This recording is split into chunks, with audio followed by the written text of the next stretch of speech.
As the Second World War engulfed the world, one conflict played out almost entirely beneath the waves. Far from the roaring cannons and aerial dogfights, a hidden struggle stretched across the cold, vast Atlantic.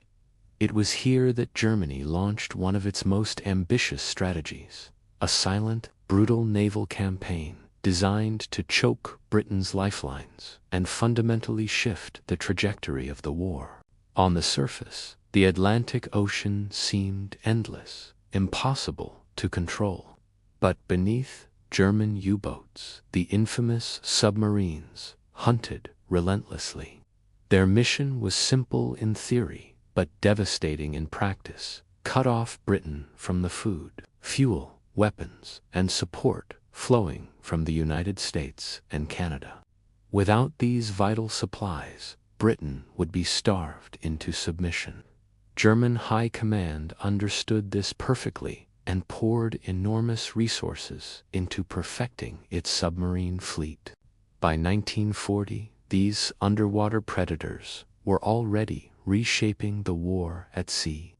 The British Merchant Marine was the nation's lifeblood, carrying millions of tons of essential goods.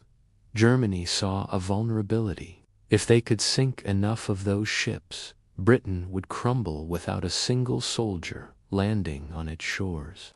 German commanders were confident they could break the British spirit quickly.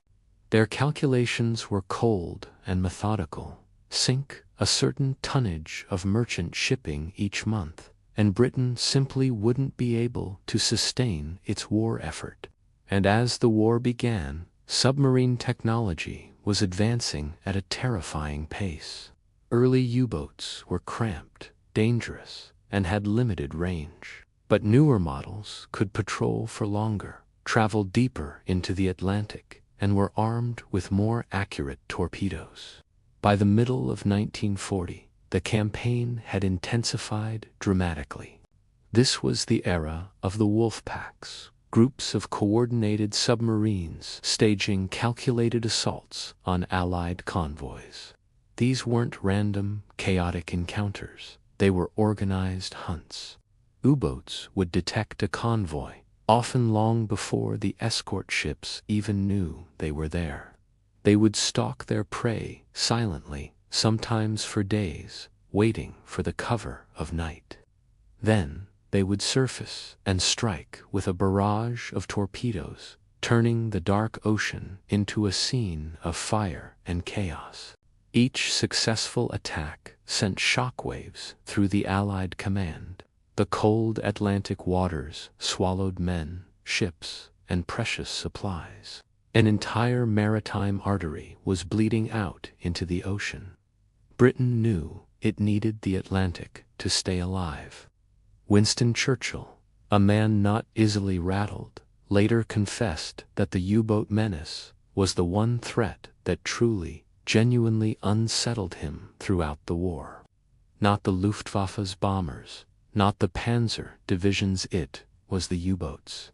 They operated in a realm where the Allies were slowest to adapt, exploiting the vastness of the ocean. In Berlin, Admiral Karl Dönitz, the mastermind behind the U-boat strategy, monitored the results with grim satisfaction. He was a true believer in submarine warfare, convinced it was the weapon of the future.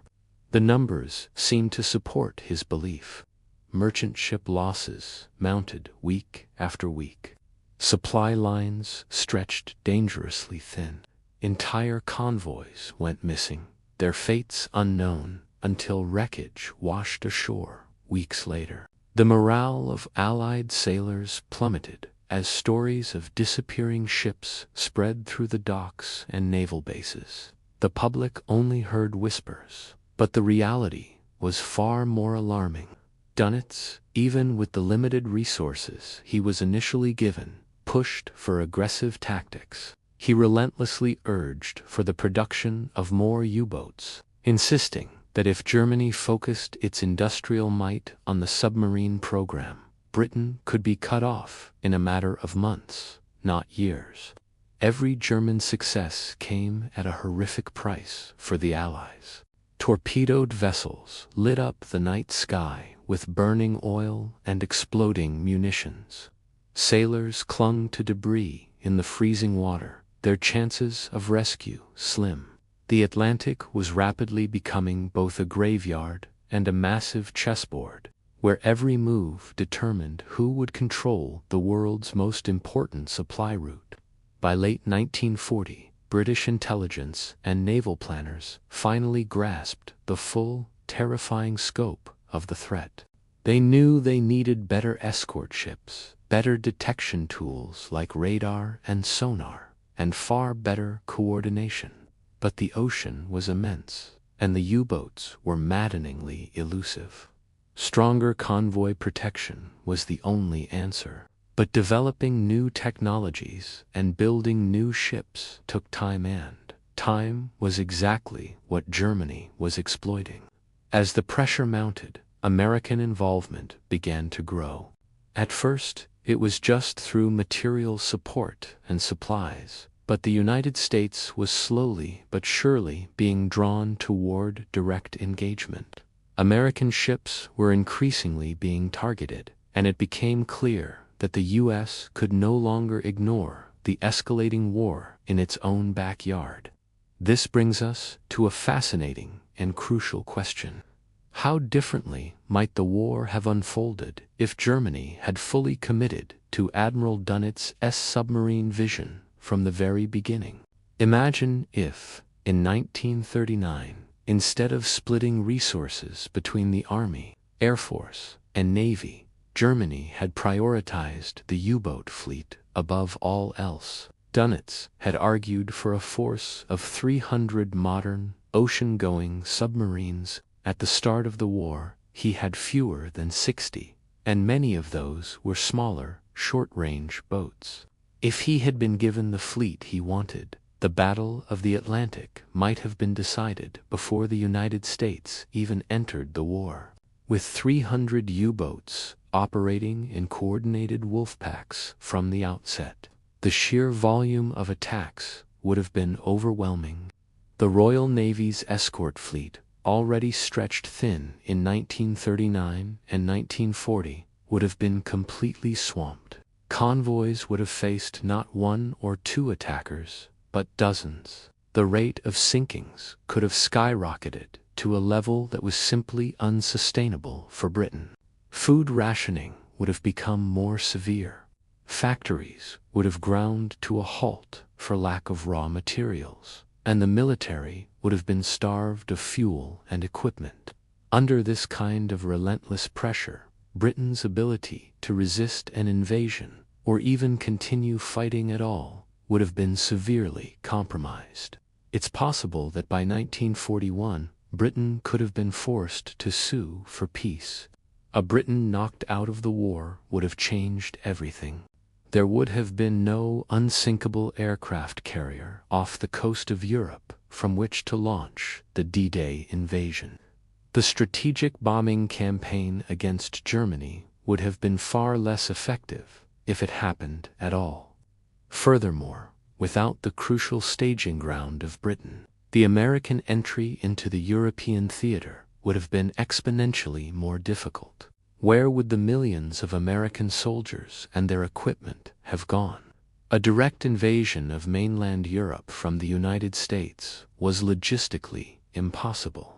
Germany would have been free to consolidate its control over Europe and turn its full military might against the Soviet Union on the Eastern Front. Without the pressure of a two-front war, the outcome of that colossal struggle might have been very different. The entire timeline of the war shifts. The technological race, the development of advanced sonar, radar, and codebreaking at Bletchley Park might have come too late. The Allies won the Battle of the Atlantic by a narrow margin, thanks to innovation, industrial power, and immense sacrifice.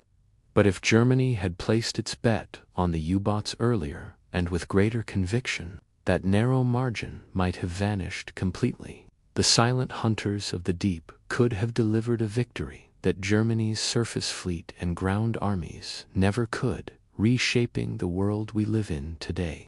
The U-boat war wasn't just a sideshow. It was, for a terrifying period, the key to the entire conflict. Thanks for watching. If you found this deep dive into naval history interesting, make sure to like this video and subscribe for more what-if scenarios and untold stories from the past. Let me know in the comments what you think would have happened. See you next. The vast, unforgiving expanse of the Atlantic Ocean became one of the most critical battlegrounds of the Second World War. This wasn't a fight for territory, but for survival itself. As the war raged, both the Allies and Germany knew that control of the sea lanes would determine the ultimate victor. This is the story of the hunt, the hunted, and the technological arms race that decided the fate of nations. In the early months of 1941, German U-boats were the undisputed masters of the Atlantic. Operating in coordinated groups known as wolf packs, they exploited gaps in the Allied convoy system with chilling efficiency. These submarines would shadow convoys for hours, sometimes days, patiently waiting for the cover of darkness or a moment of weakness. Then they would strike. Torpedoes would rip through the hulls of merchant ships, sending precious cargo and lives to the ocean floor. The scale of the losses was staggering, and for a time it seemed as though Britain could be starved into submission. But even as the U-boats celebrated their victories, the tide was beginning to stir. Hidden away in the English countryside at Bletchley Park, a team of brilliant minds was engaged in a secret war of its own. These codebreakers worked relentlessly to decipher Germany's encrypted naval communications, particularly the Enigma code. Every intercepted message, every partially cracked signal, provided a vital piece of the puzzle. These breakthroughs allowed the Allies to begin anticipating U-boat movements, subtly rerouting convoys away from danger and setting traps for the hunters. At the same time, the skies over the Atlantic were becoming a new front in this battle. Long-range patrol aircraft, like the British Sunderland and the American Catalina, began to sweep vast stretches of the ocean. While early planes couldn't cover the entire Atlantic, their presence was a game-changer. A U-boat spotted on the surface was a vulnerable U-boat. To avoid detection from the air, submarine commanders were forced to spend more time submerged. This drastically limited their speed and visibility, making it much harder to find and attack convoys. The predators were learning what it felt like to be watched. In response, the German submarine command, led by Admiral Karl Dönitz, pushed his wolf packs further into the mid-Atlantic. They sought refuge in a vast, desolate area beyond the range of Allied aircraft. This remote stretch of ocean became grimly known as the Black Pit for the crews of the Allied merchant ships. Entering the Black Pit was a terrifying ordeal. Here, the U-boats could hunt with near impunity, far from the prying eyes of patrol planes. The losses mounted once again, and Dönitz believed he was on the verge of victory. He pleaded for more U-boats, convinced that, with a larger fleet, he could sever Britain's lifeline completely. His assessment wasn't mere wishful thinking. For a tense period, Germany came dangerously close to achieving its goal. The sheer volume of shipping being sunk threatened to cripple the Allied war effort before it could even fully mobilize. But across the ocean, a sleeping giant was awakening. The entry of the United States into the war in December 1941 fundamentally altered the equation. The industrial might of America was unleashed. Shipyards began producing new vessels at a rate the world had never seen. Liberty ships, the workhorses of the Allied supply chain, were soon being built faster than U-boats could sink them. The technological race also accelerated. New, more powerful radar systems allowed escort ships to detect surfaced U-boats from miles away, even in total darkness or thick fog. Sonar, or ASDIC, as the British called it, became more refined, making it easier to track submerged submarines. The hunters were becoming the hunted. The year 1943 marked the definitive turning point. Allied air power finally closed the gap in the mid-Atlantic. The introduction of small escort carriers meant that convoys could now bring their own air cover with them, right through the heart of the Black Pit. Suddenly, there was nowhere for the U-boats to hide.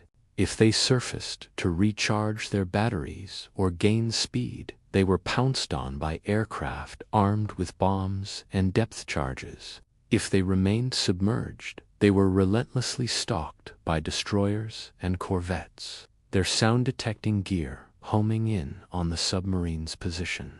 The psychological toll on the U-boat crews was immense. The once confident predators were now trapped in a terrifying game of cat and mouse, where they were almost always the mouse. The losses became catastrophic. What was once Germany's most effective weapon was turning into a death trap. Entire crews would set out on patrol and simply vanish, their fate unknown. Admiral Denitz's reports to his superiors grew increasingly grim. He recognized that the battle was lost, but he continued to send his men out, hoping for a technological miracle that would never come. Germany's industrial base, battered by Allied bombing and starved of resources, couldn't produce the advanced new submarines he needed in time. By the end of the war, the Battle of the Atlantic had been decisively won by the Allies.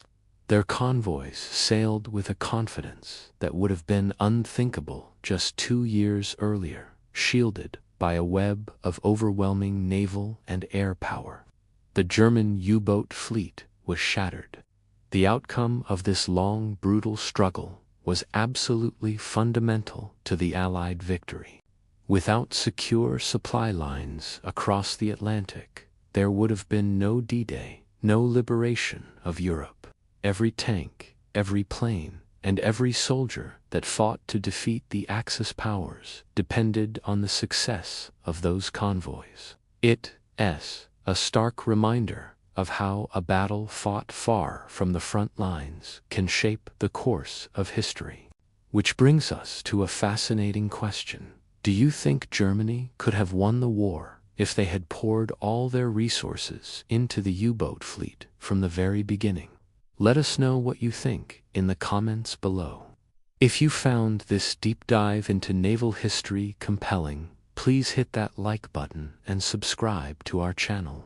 Don't forget to ring the notification bell so you won't miss our next story from the past.